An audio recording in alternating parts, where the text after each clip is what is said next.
Dan benar, esoknya, aku bangun bukan sebagai istri yang menanti keajaiban, tapi sebagai perempuan yang memegang kebenaran di tangannya.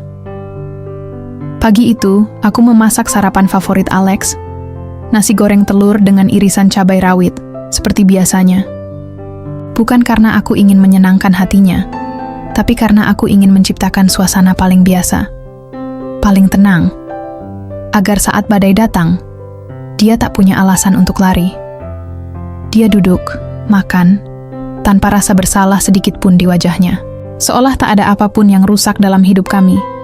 Seolah aku belum membaca hasil pemeriksaannya malam tadi. Seolah dia masih bisa menjadi aktor utama dalam sandiwara rumah tangga ini. Aku duduk di hadapannya, menatapnya lama. Dia baru sadar setelah sendoknya hampir menyentuh piring. "Kamu kenapa, Sin? Mukamu pucat." Aku tersenyum, tapi senyum itu tidak sampai ke mataku. "Aku nemu sesuatu tadi malam, Mas." Dia langsung berhenti mengunyah, wajahnya mengeras. "Maksud kamu?" Aku mengeluarkan amplop putih itu dari dalam tas kecilku, meletakkannya di atas meja, tepat di samping sendoknya. Alex menatapnya. Tidak. Langsung menyentuh. Tapi aku lihat gerakan kecil di lehernya menandakan dia menelan ludah. Panik. Tak siap. "Itu hasil pemeriksaan kamu di klinik Mandala, kan?" Suara aku pelan, tapi dingin. "Aku tahu kamu sudah tahu, dan kamu sengaja diam. Kamu biarkan aku disalahkan oleh semua orang, termasuk keluarga kamu sendiri." Alex menarik napas, lalu berdiri. Tapi aku menyusulnya, berdiri lebih cepat, menatap langsung ke matanya. "Jangan pergi, Mas. Jangan hindari. Hari ini aku ingin dengar semuanya. Dari kamu. Bukan dari surat." Dia menatapku. Sejenak. Aku melihat sesuatu di matanya. Mungkin rasa bersalah, mungkin ketakutan. Aku nggak tahu harus ngomong apa, Sin. "Jangan bilang kamu nggak tahu.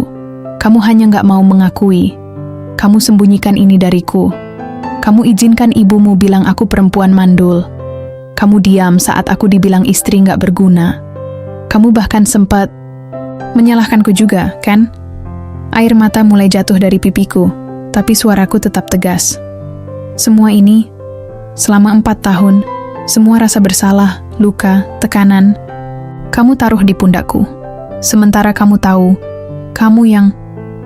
Aku tak sanggup melanjutkan. Suaraku pecah, tapi aku tetap berdiri. Akhirnya, Alex duduk kembali, menunduk dalam. Lalu dengan suara hampir tak terdengar, ia berkata, "Maaf, satu kata itu bukan yang aku butuhkan. Maaf." Aku nyaris tertawa. "Itu saja?" Alex menghela napas panjang. "Aku takut, Sin.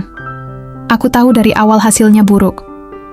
Waktu dokter bilang aku punya kemungkinan mandul permanen, aku seperti kehilangan harga diriku sebagai laki-laki. Aku tahu kamu ingin anak. Kamu suka anak kecil. Kamu pengen jadi ibu. Dan aku nggak bisa kasih itu. Aku takut kamu ninggalin aku kalau kamu tahu. Jadi aku pura-pura nggak tahu. Aku pikir kita bisa terus begini." Aku menggeleng, kecewa. "Kamu pikir kebohongan bisa jadi dasar rumah tangga, Mas? Kita bisa terus begini, dengan aku jadi tamengmu, jadi pelampiasan dari rasa takutmu, jadi korban dari gengsimu?" Alex terdiam. Untuk pertama kalinya, ia tak punya kata-kata. Tak ada pembelaan, tak ada alasan.